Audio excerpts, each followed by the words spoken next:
Broadcasting from the studios of Business RadioX, it's time for Privacy Cafe. This show is brought to you by Hall Booth Smith, guiding clients through the intricate landscape of data privacy law. Now, here are your hosts. Hi, everyone. This is Richard Sheinis, and welcome to the Privacy Cafe podcast, where we blend legal data privacy insights with the perfect cup of coffee. I'm here today with my co-host and partner, Jade Davis, and we are here today to talk about what has been in everyone's news, and that is the recent CrowdStrike incident that sent the world into a tizzy about a week or so ago. Jade, I know you have been studying this and been very much on top of it.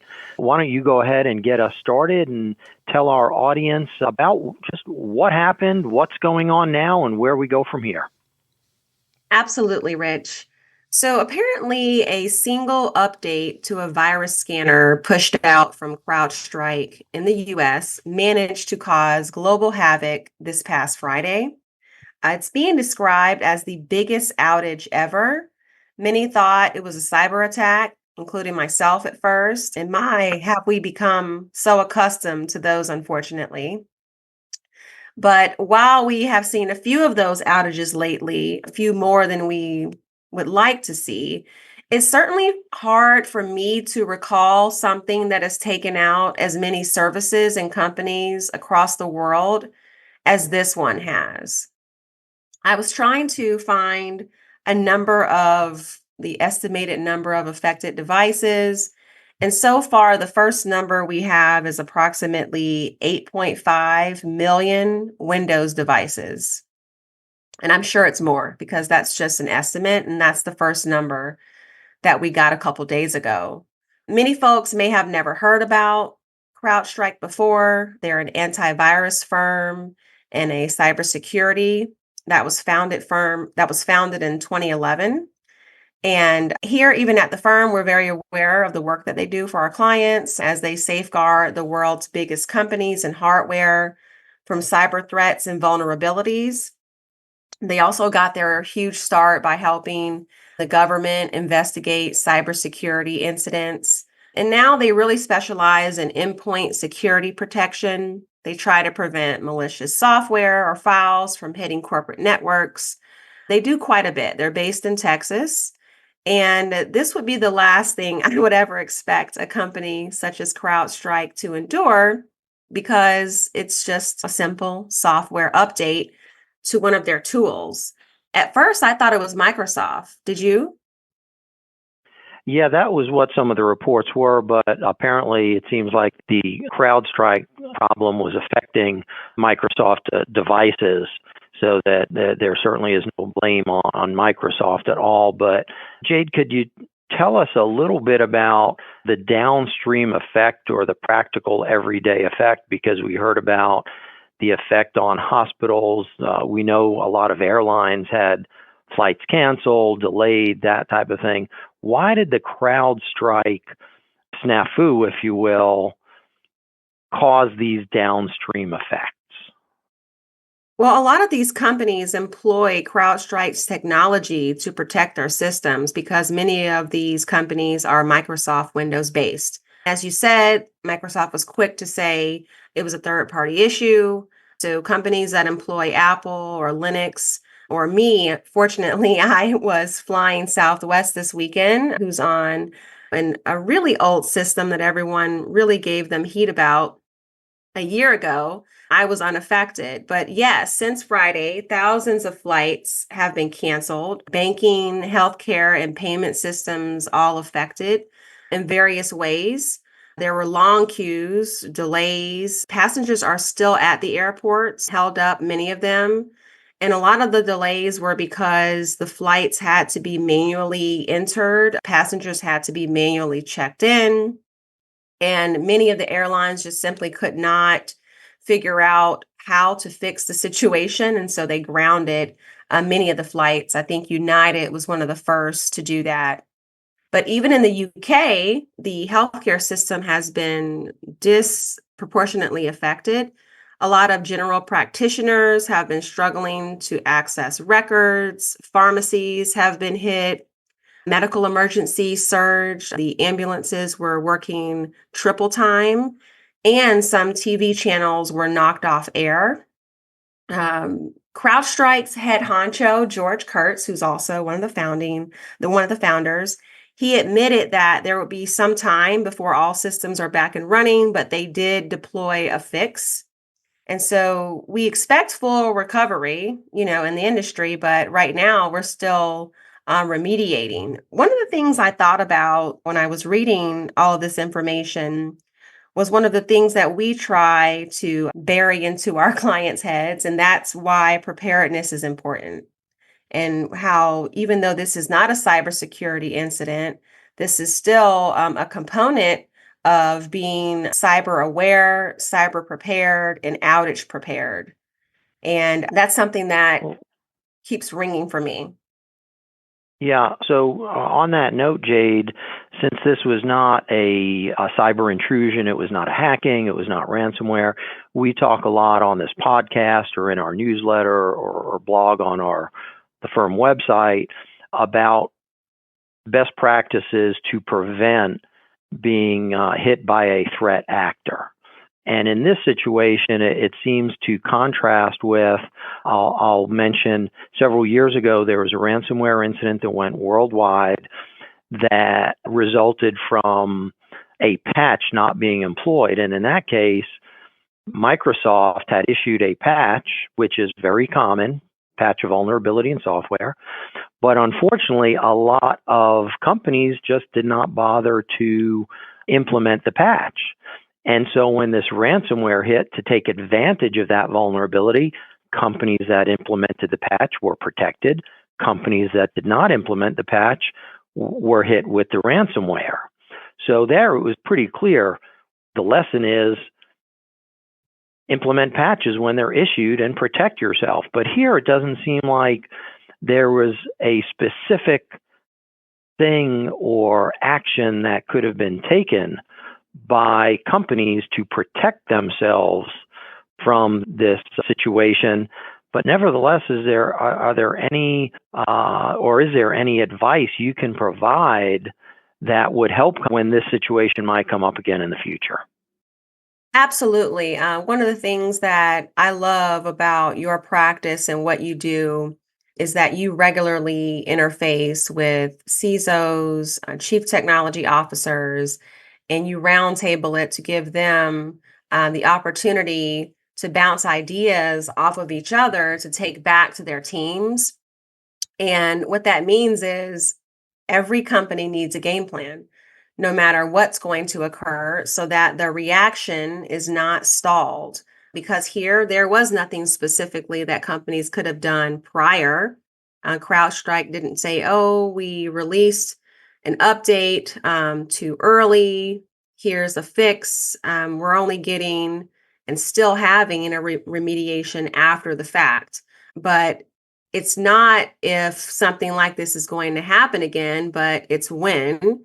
And when another incident happens, whether it's cyber related or not, you have to be prepared.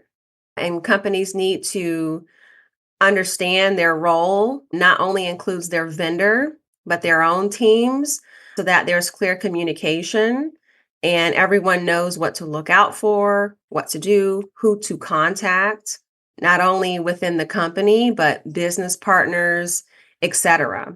So I'm certainly not happy about the circumstance, but it really does provide another huge and real life situation of why we need to have those plans in place. Another thing that I think is positive from the circumstance is the response from CrowdStrike. Companies endure these sorts of incidents all the time, whether they are outages, errors in new code or software, or cybersecurity incidents. And one thing that we've learned as attorneys helping all types of clients in several different industries is that trust is so important. I was really happy to see George Kurtz, the CrowdStrike CEO's response. He issued a letter And in the letter, one of the things he said, nothing was more important to him than trust and confidence in their firm. And he's been pretty transparent about the situation. Sometimes we may see companies immediately stating, we have a fix, we're on it, everything's going to be completed in a short term. Whereas here, he said that it's going to take some time. So it really helps with the expectations of the situation. And they also provided links and a verified blog and board and support forum to give updates to support customers. Not that it's the perfect response, but certainly I think some items that they're doing can be mimicked by other companies when they're enduring a circumstance similar. What do you think about their response so far? I think it's similar to things we've seen in the past. It's not so much the incident that people remember, but more so the response to the incident. And did the company take responsibility? Did they try to pass it off? Did they not do things to tell their customers or their clients that they want to make things right? And along those lines, I know that the Congress's Homeland Security Committee wants the CrowdStrike CEO that you just mentioned to come testify. I don't think that's happened yet, but do you think that will happen, and how do you think that will go? I think it will happen, especially since the company has engaged so much with the government, helping the government in their own investigations with third-party companies and vendors.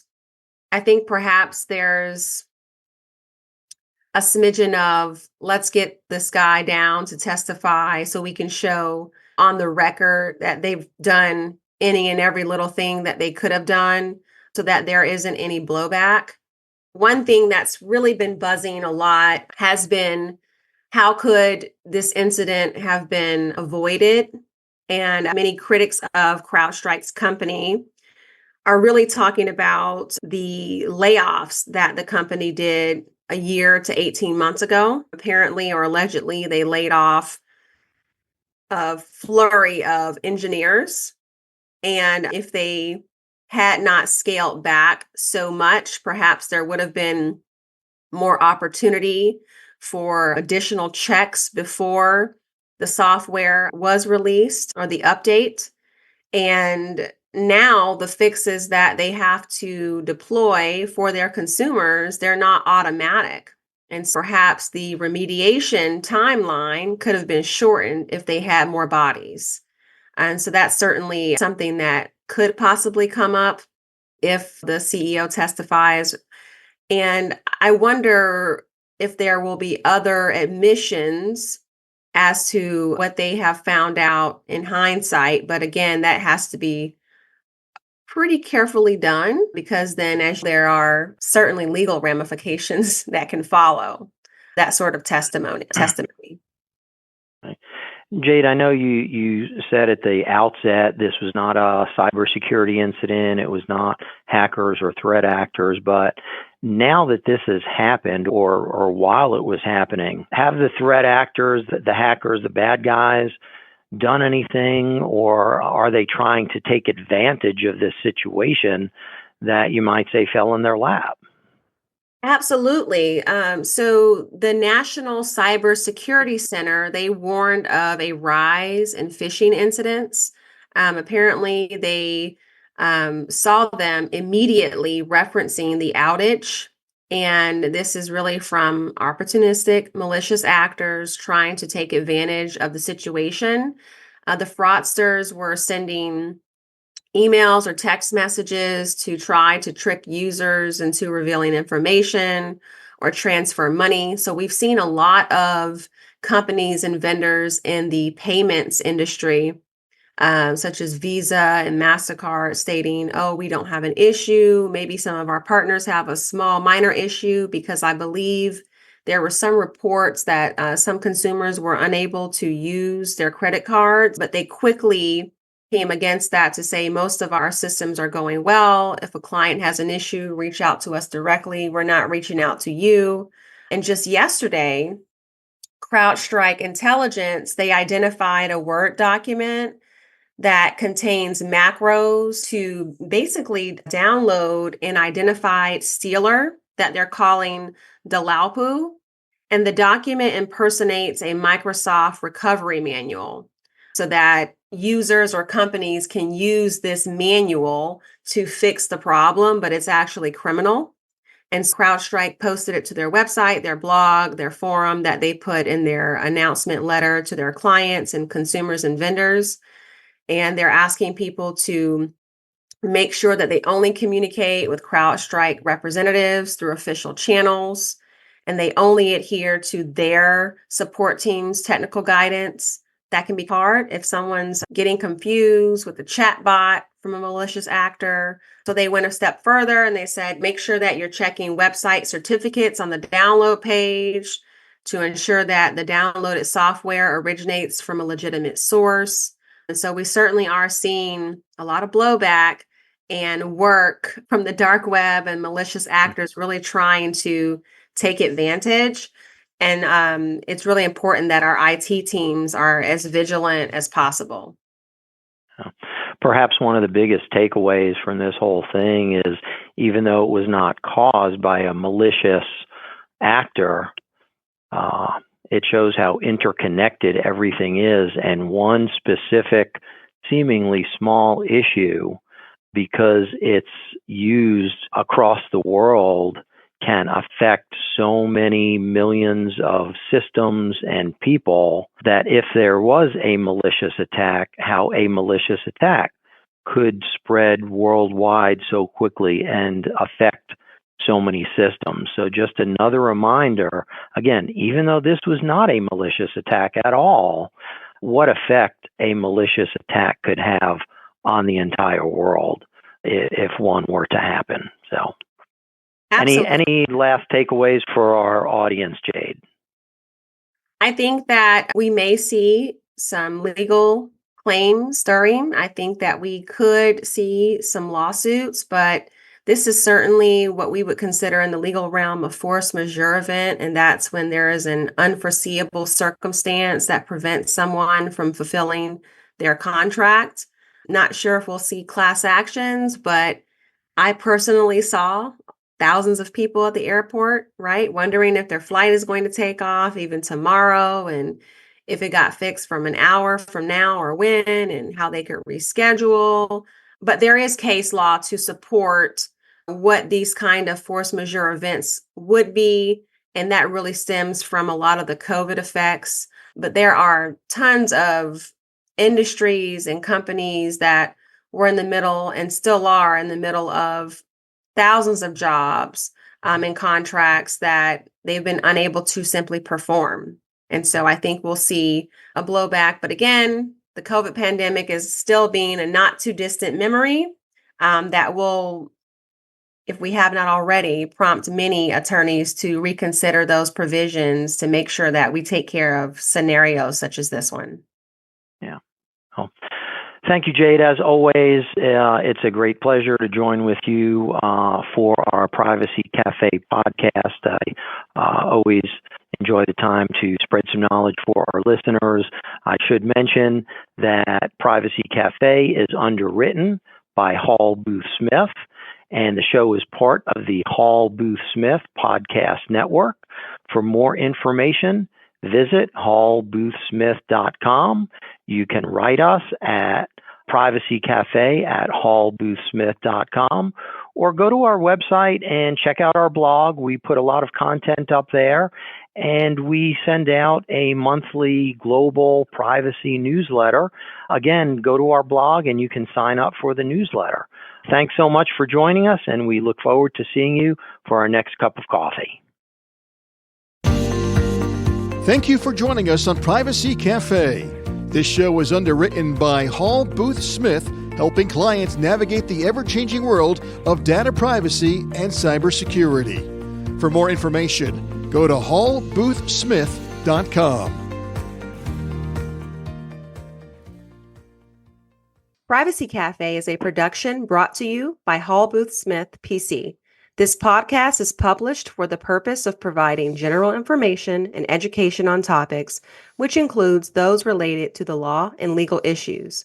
But the contents of the podcast do not constitute legal advice. Listening to this podcast or utilizing the information contained in it in any way does not constitute, nor does it create an attorney-client relationship between you and Hall Booth Smith or its lawyers. The contents of this podcast should not be used as a substitute for competent legal advice from a professional attorney licensed in your jurisdiction.